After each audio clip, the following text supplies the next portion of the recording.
জনপ্রশাসন মন্ত্রণালয়ের গাড়ি স্যার। জনপ্রশাসন যেটা সন্দেহ হয় ওইটা আটকানো ভালো, বাট আমরা নর্মাল মানুষরা একটু ভুক্তভোগী না। এনাদের অভিযানের কারণে আমরা এখন সেফ। মাঝখানে যে অবস্থা গেছে তার থেকে এখন অনেক উন্নত। গাড়ি সহ চাবি সহ রেখে দিয়েছি, পরে তারা বাসা থেকে আবার গাড়ি কাগজপত্র নিয়ে আসছে।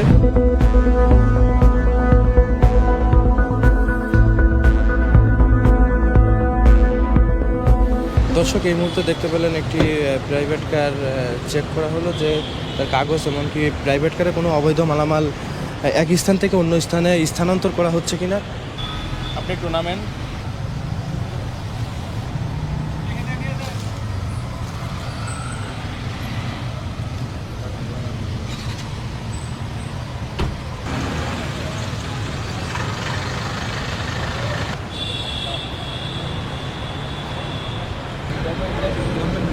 আরে এটা জনপ্রশাসন মন্ত্রণালয়, এডিশনাল সেক্রেটারি এ কে আব্দুল্লাহ।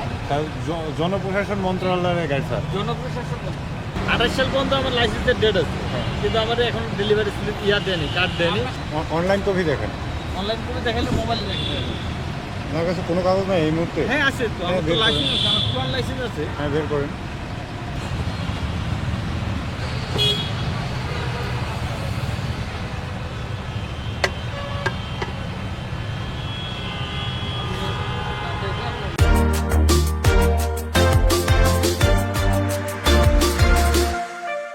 গাড়ির পেপারগুলো বের করবেন আর একটু ব্যাগ ডলাটা করবেন, আমি চেক করবো একটু।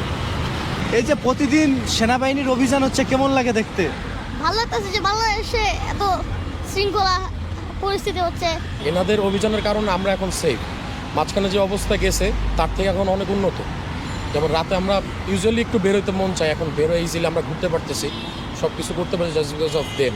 আসলে আমরা সাধারণ মানুষ তো জানি না যে অভিযানটা কি কারণে চলতেছে, নিশ্চয়ই কোনো সিকিউরিটি পারপাসে চলতেছে, ওইটা আমাদের বিশ্বাস। বাট রাতের বেলা এত রাতে না করে সন্ধ্যায় করলে ভালো হয়, কারণ আমরা অনেক জ্যামে পড়ে যাই, তো বাসায় যাইতে হবে, এতক্ষণ কখন গিয়ে পৌঁছাবো, এত রাতে তো অনেক লেট হয়ে যায়, এটা না করাই ভালো। যেটা সন্দেহ হয় ওইটা আটকানো ভালো, বাট আমরা নর্মাল মানুষরা একটু ভুক্তভোগী না, বাট যেটা উদ্যোগ নিয়েছে ভালো।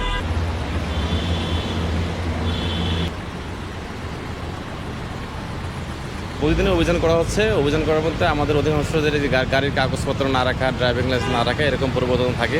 এবং বিশেষ করে রাত্রে অনেকে গাড়ি চালায়, তারা মনে করে যে রাত্রে অথবা গাড়ির কাগজপত্র চেক হবে না, বা সাধারণত তারা এইভাবে চলার একটা প্রবণতা ছিল।